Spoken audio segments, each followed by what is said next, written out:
প্রতি সপ্তাহে নতুন নতুন ভূতের গল্প দেখতে সাবস্ক্রাইব করুন বাংলা ভূতের গল্প চ্যানেলটিকে। সেই সাথে বেল আইকন প্রেস করতে ভুলবেন না। দাদু খুব দ্রুততার সাথে দৌড়ে কবরস্থানের মধ্যে প্রবেশ করলেন। দেখলেন সামনে বিশাল কালো কিছু একটা দাঁড়িয়ে আছে। আজকের এই ঘটনাটি ঘটেছিল আমার এক দূর সম্পর্কের দাদুর সাথে। আর এই সত্য ঘটনাটি আমি আমার নিজ দাদুর কাছ থেকে শুনেছিলাম। সালটি ছিল 2005। গ্রীষ্মের একটি নতুন দিন। দাদু তখন গ্রামের বাজারে ধানের ব্যবসা করতেন। আর এই ধান কেনার জন্যই দাদুকে প্রায়ই দূর দূরের গ্রামে যেতে হতো। সারাদিন বিভিন্ন গ্রামে ঘোরাঘুরি করে প্রায়ই বাসায় ফিরতেন রাত 8টার মধ্যেই।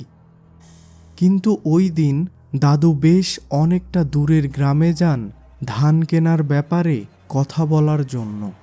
সেখানে যাওয়ার সময় তিনি দিদিমাকে বলেছিলেন তার বাসায় ফিরতে বেশ দেরি হতে পারে, তাই যেন তিনি এ ব্যাপারে কোনো প্রকার চিন্তা না করেন। দাদু একটি বাসে করে যান তার এক বন্ধুর বাড়ি এবং সেখান থেকে তার বন্ধুর মোটরসাইকেলে করে রওনা দেন ওই গ্রামের উদ্দেশ্যে।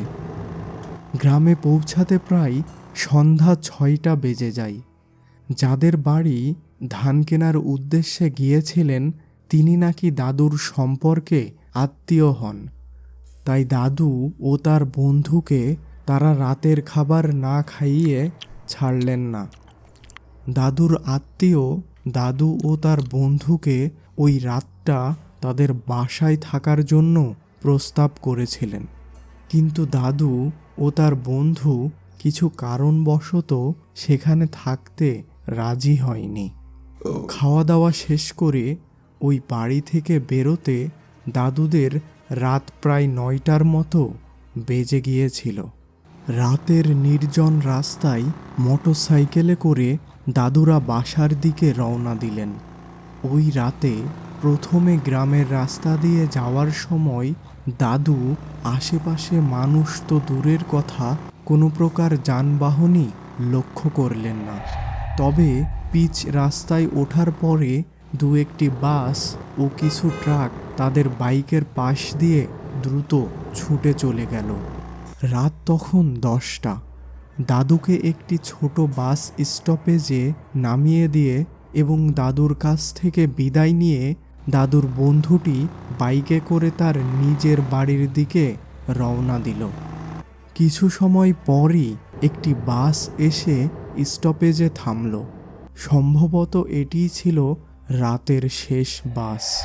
দাদু দ্রুত বাসে উঠে পড়লেন। দাদু যখন বাস থেকে তার বাসার দিকের সামনের রাস্তায় নামলেন তখন ঘড়ির কাঁটা 11টা ছুঁই ছুঁই। এবার এই রাস্তা ধরে দাদুকে তার বাসায় পৌঁছাতে প্রায় 45 মিনিটের মতো হাঁটতে হবে। কারণ এত রাতে এই রাস্তায় কোনো প্রকার টোটো বা ভ্যান পাওয়া যাবে না। দাদু তার পকেট থেকে ছোট একটি টর্চ বের করে টর্চের আলোতে বাসার দিকের রাস্তায় হাঁটতে লাগলেন। গ্রামের রাস্তা যেমনটা হয় আর কি, চারিদিক শুধু ফসলের মাঠ আর মাঠ। দাদু এই রাস্তায় হেঁটে চলেছেন একদম একা। আশেপাশে কোনো প্রকার জনমানবের চিহ্ন নেই। কিছুটা পথ অতিক্রম করার পর দাদুর শরীর হঠাৎ ছমছম করে উঠল। দাদুর স্পষ্ট মনে হলো কেউ যেন দাদুর পিছনে দাদুকে ফলো করে আসছে। গ্রামের অনেকের কাছেই দাদু শুনেছিলেন যে এই রাস্তাটি নাকি ভালো না। রাতে রাস্তায় বিভিন্ন প্রকার দুষ্টু আত্মারা ঘোরাঘুরি করে এবং সুযোগ পেলেই মানুষের ক্ষতি করে। কিন্তু তখন গ্রামের মানুষের এসব কথা দাদু বিশ্বাস করতেন না।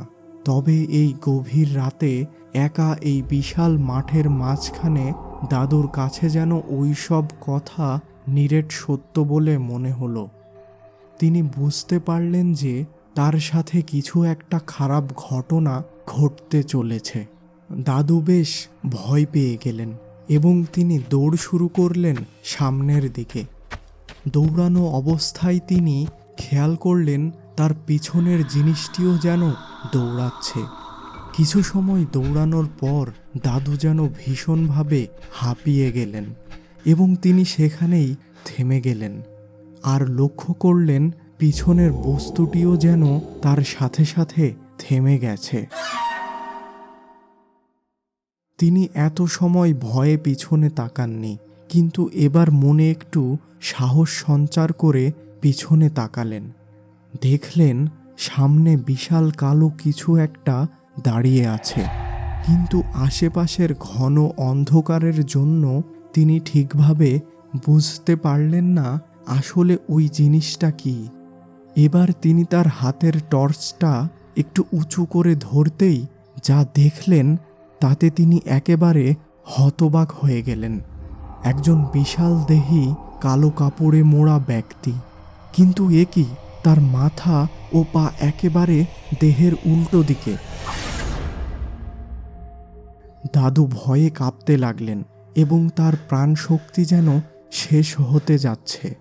হঠাৎ দাদুর মনে পড়ল এই পথের একটু সামনেই একটা কবরস্থান আছে, আর কোনো রকমে ওই কবরস্থানের ভেতরে যেতে পারলেই তার বাঁচার সম্ভাবনা বেড়ে যাবে।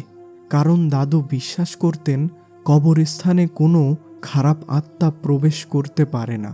সাথে সাথে তিনি দৌড় শুরু করলেন কবরস্থানের দিকে, কিন্তু দৌড়াতে যেয়ে অসাবধানতায় তার হাত থেকে টর্চটি সেখানেই পড়ে গেল।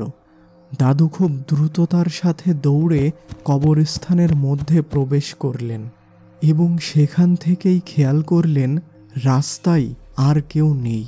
তিনি যেন কিছুটা স্বস্তির নিঃশ্বাস নিলেন।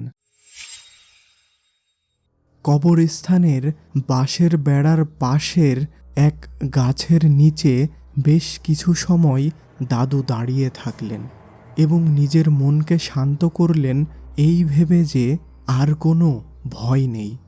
এমন সময় দাদু শুনতে পেলেন, তোর কোনো ভয় নেই, তোর সাথে কি ঘটেছে আমি জানি। দাদু এই কণ্ঠস্বর শুনে চমকে উঠে চারিদিকে তাকালেন, কিন্তু আশেপাশে কাউকেই দেখতে পেলেন না। আর তার কাছে টর্চটিও ছিল না যে এই অন্ধকারে আলো জ্বালিয়ে খোঁজ করবেন। আমি তোর কোনো ক্ষতি করব না, তবে এখানে আর থাকিস না। চল তোকে তোর বাড়ি দিয়ে আসি। দাদু কোনো কিছু না ভেবে কবরস্থান থেকে বেরিয়ে আসলেন এবং যেই বাসার দিকে রওনা দিবেন ঠিক তখনই আবার শুনতে পেলেন, বাড়ির দিকে যাওয়ার সময় যাই হোক না কেন পিছনে তাকাবি না, না হলে কিন্তু তোর চরম বিপদ হবে। এবার দাদু মনের মধ্যে কিছুটা ভয় নিয়ে বাড়ির দিকে হাঁটতে শুরু করলেন এবং তিনি খেয়াল করলেন তার পিছু পিছু কেউ যেন হেঁটে আসছে, কিন্তু তিনি ভুলেও পিছনে তাকালেন না। বেশ কিছু সময় হাঁটার পর দাদু তার নিজ পাড়ায় ঢুকে পড়লেন এবং ঠিক ওই সময় তিনি শুনতে পেলেন, তুই এবার এখান থেকে একা চলে যা, আর তোর কোনো ভয় নেই। এখান থেকে আমি আর সামনে যেতে পারবো না। দাদু কথাটা শুনে তাড়াতাড়ি হাঁটতে লাগলেন এবং খেয়াল করলেন আগের মতো আর পিছন থেকে হাঁটার শব্দ আসছে না। দ্রুত হেঁটে কিছু সময়ের মধ্যেই দাদু বাসায় পৌঁছে গেলেন। দরজায় টোকা দিয়েই পাশের দেয়ালে ঠেস দিয়ে বসে পড়লেন। দিদিমা ঘর থেকে বেরিয়ে দাদুকে ওই অবস্থায় দেখেই বুঝতে পারলেন খারাপ কিছু একটা হয়েছে। আমাকে এক গ্লাস জল দাও। দিদিমা দ্রুত এক গ্লাস জল এনে দিলেন এবং সেই জল পান করার পর দাদু সেখানেই জ্ঞান হারালেন। সকালে দাদু বাড়ির সবাইকে রাতের ঘটনা খুলে বলেছিলেন। ব্যাস, তারপর থেকে দাদু আর কোনো দিন ওই পথ দিয়ে রাত করে বাড়ি ফেরেননি। বন্ধুরা, আজকের এই সত্য ভৌতিক ঘটনাটি পাঠিয়েছিল কিশোর প্যাটেল।